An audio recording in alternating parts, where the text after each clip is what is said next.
The reservation was for two, but only one person was sitting at the table now.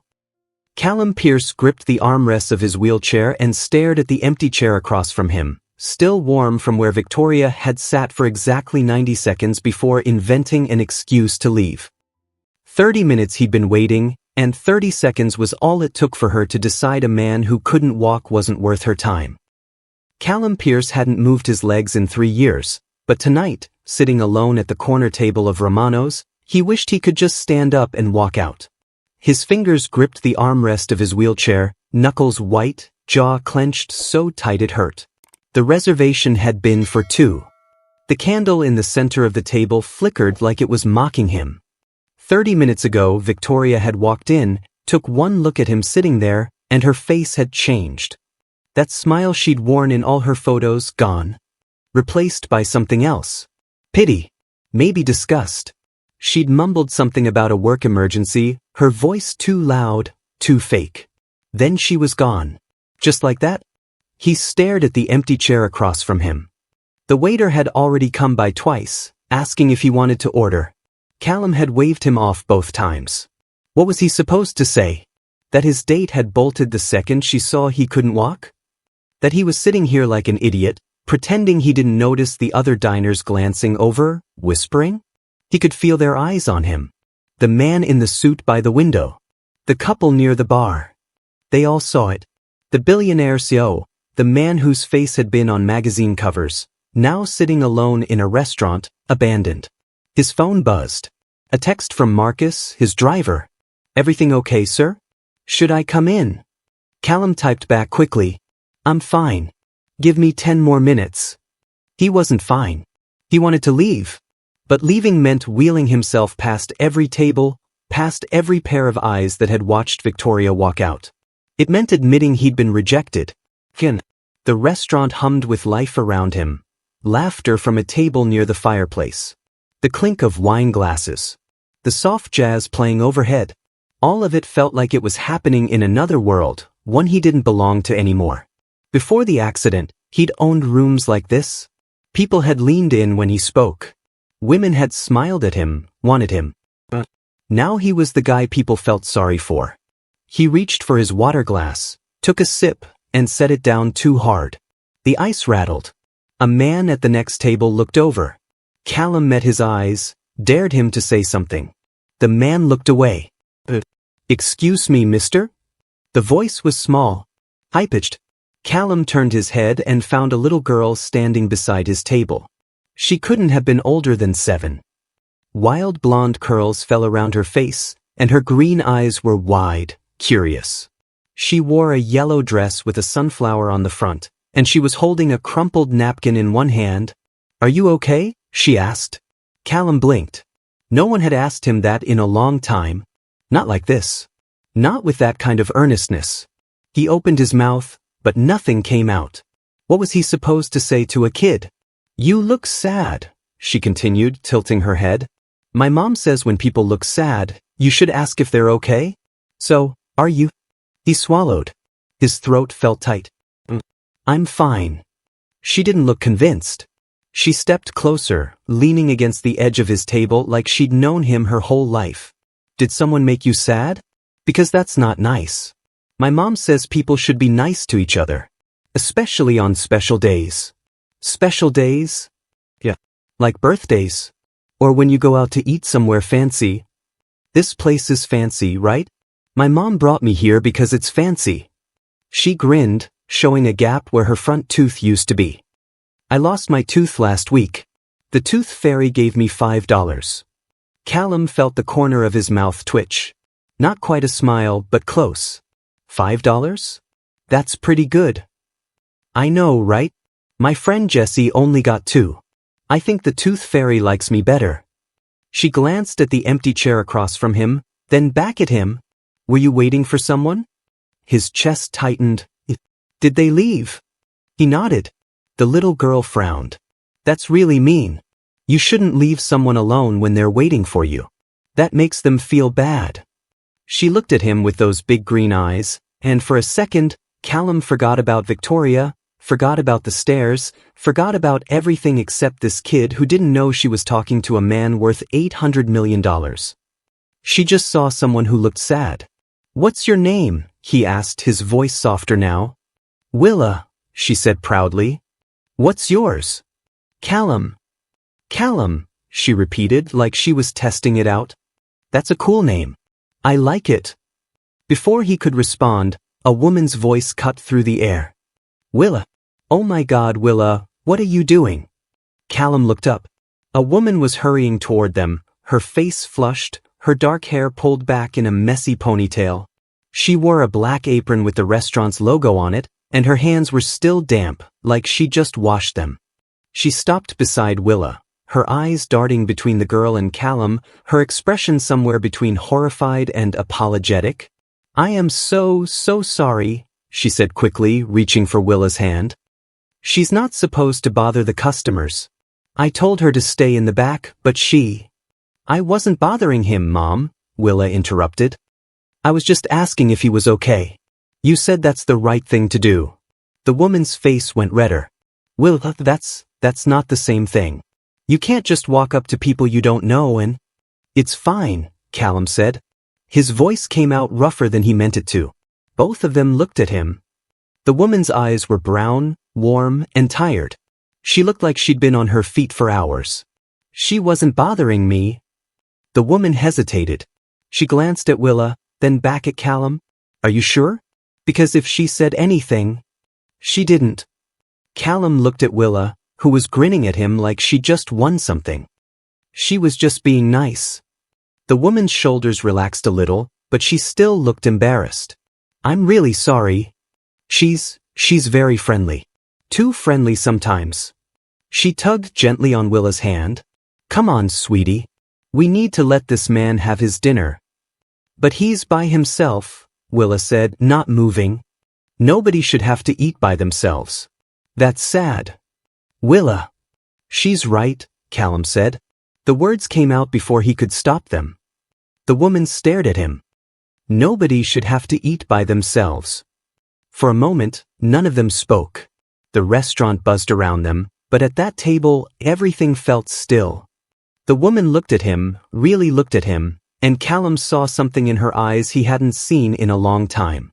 Not pity. Not discomfort. Just understanding.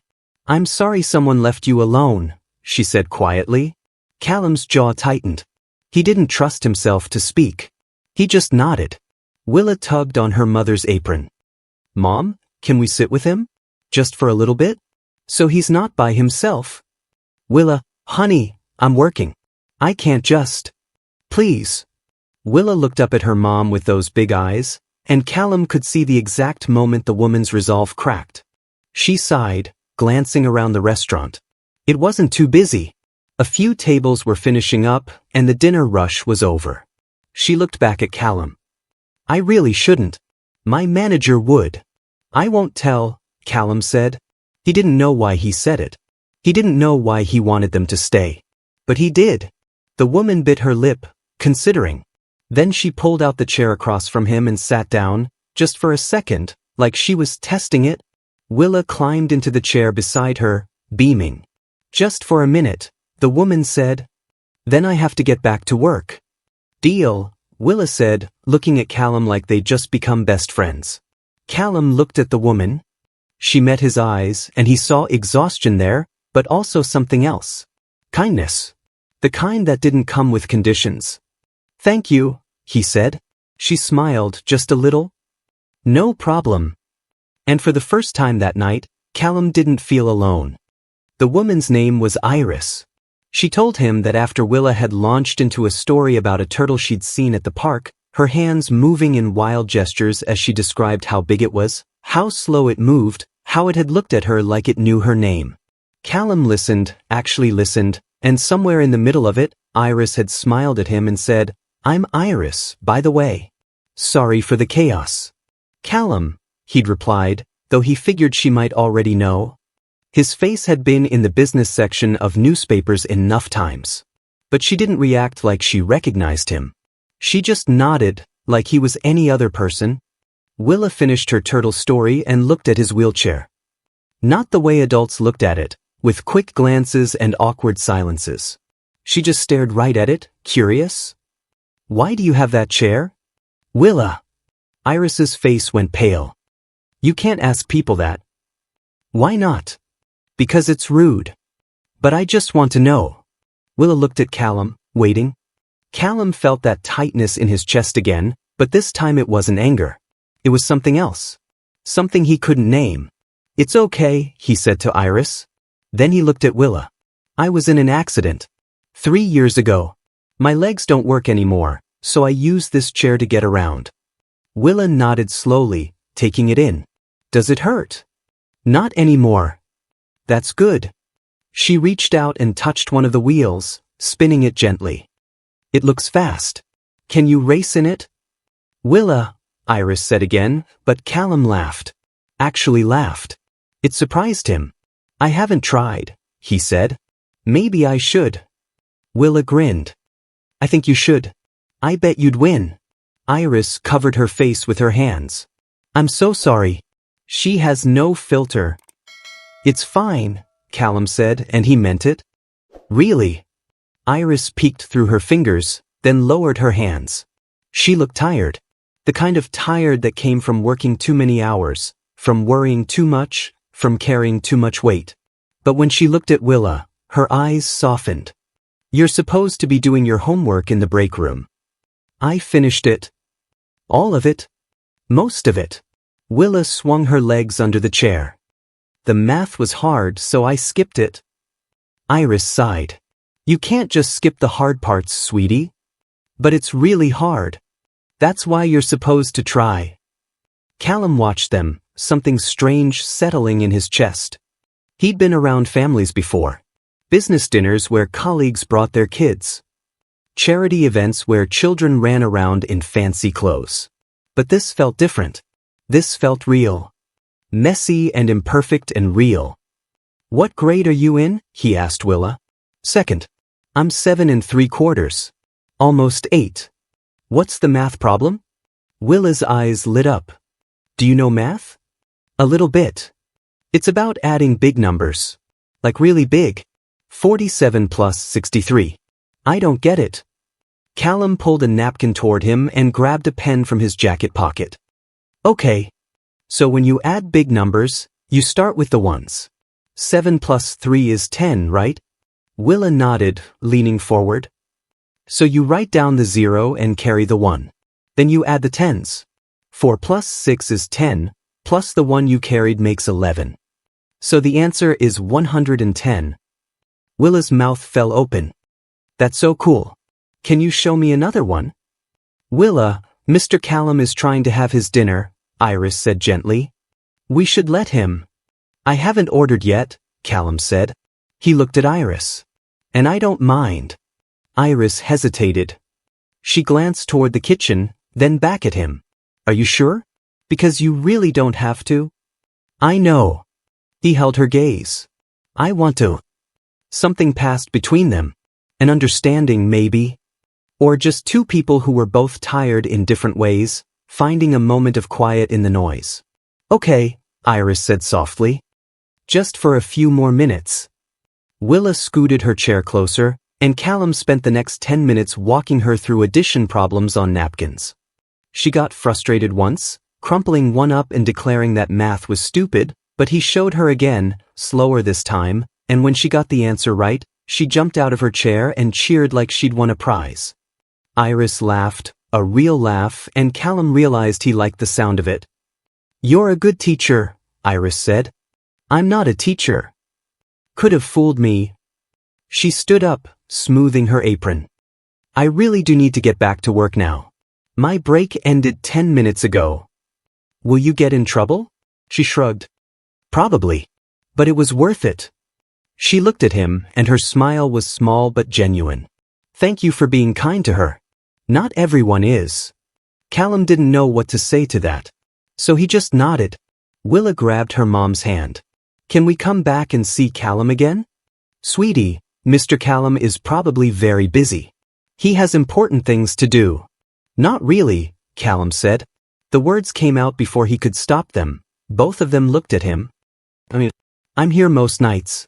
If you ever want to, I don't know. Say hi. Iris's expression shifted. Surprise, maybe? Or confusion. You come here most nights? The food's good. It was a lie. He came here because it was close to his penthouse, because Marcus could park easily, because the staff didn't ask questions. But mostly, he came because sitting in an empty apartment felt worse than sitting in a restaurant alone. Iris studied him for a moment, and Callum had the uncomfortable feeling that she could see right through him. Well, she said finally, if we see you again, we'll say hi. Okay. Willa waved at him as they walked away. Callum waved back. Then they were gone, disappearing into the kitchen, and he was alone again. But this time, it didn't feel quite as heavy. He ordered his usual, ate in silence. When the check came, he paid and left a tip that was 3 times the cost of the meal.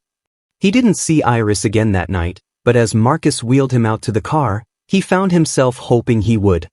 The next night he came back. Same table. Same time.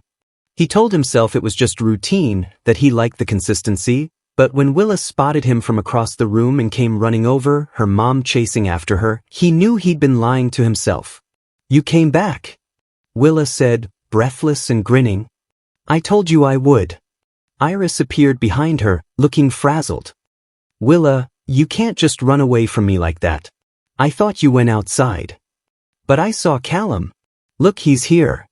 Iris looked at him, and something in her expression softened. Hi. Hi. They stood there for a moment, just looking at each other, and Callum felt something he hadn't felt in a long time. Hope maybe? Or the beginning of something that could turn into hope. Are you eating alone again? Willa, Iris said, but Callum shook his head. Yeah. I am. Willa frowned. That's sad. You should eat with people. It's more fun. She's not wrong, Iris said quietly. Callum looked up at her. Are you working tonight?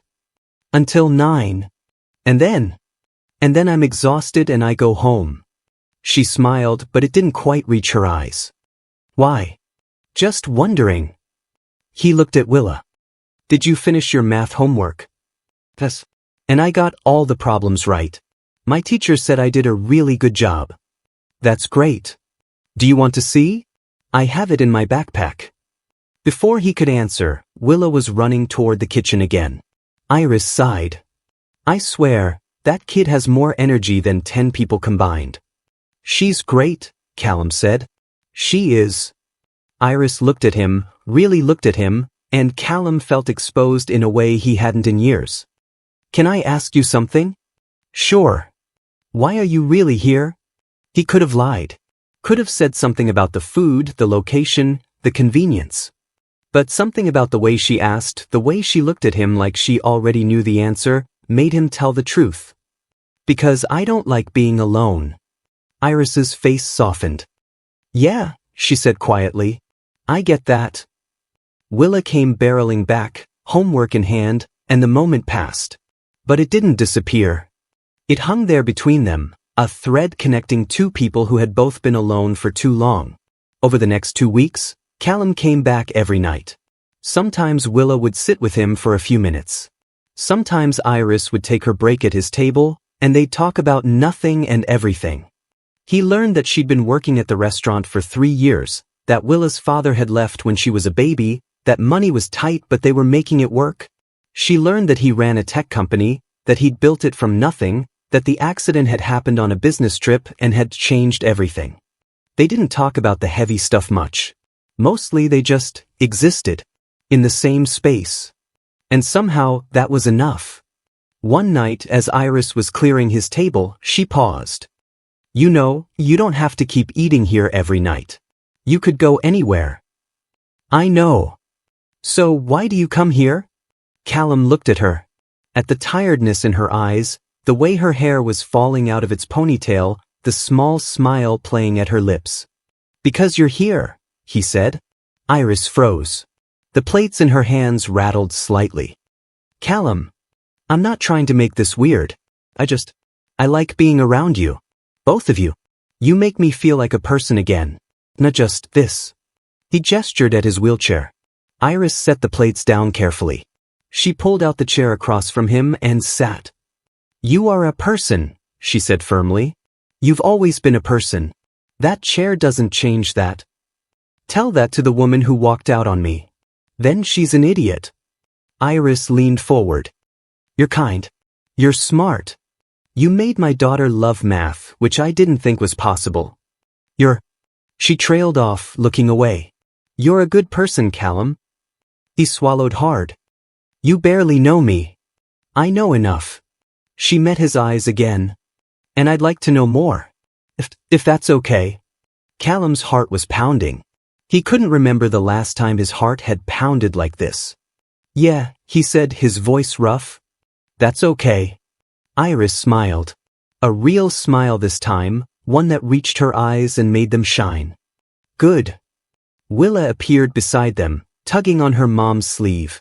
"Mom, can Callum come to my birthday party? It's next week and we're having cake and I really want him to come." Iris looked at him, her cheeks flushing. "You don't have to." "I'd love to," Callum said. Willa squealed and threw her arms around his neck. Callum froze for a second, then carefully hugged her back. Over her shoulder, he saw Iris watching them, her eyes glistening. And in that moment, sitting in a restaurant he'd only started coming to because he'd had nowhere else to go, Callum realized something. He wasn't alone anymore. Not really. Because somewhere between a little girl asking if he was okay and a tired waitress sitting at his table, he'd found something he thought he'd lost forever. He'd found a family. What would you do if someone walked out on you just because of how you looked? Could a chance encounter with a stranger change everything? Callum's journey from abandoned and alone to finding an unexpected family is just a beautiful journey. If this story touched your heart, hit that like button and subscribe. Drop a comment below. Have you ever been judged unfairly, or has a stranger's kindness changed your life?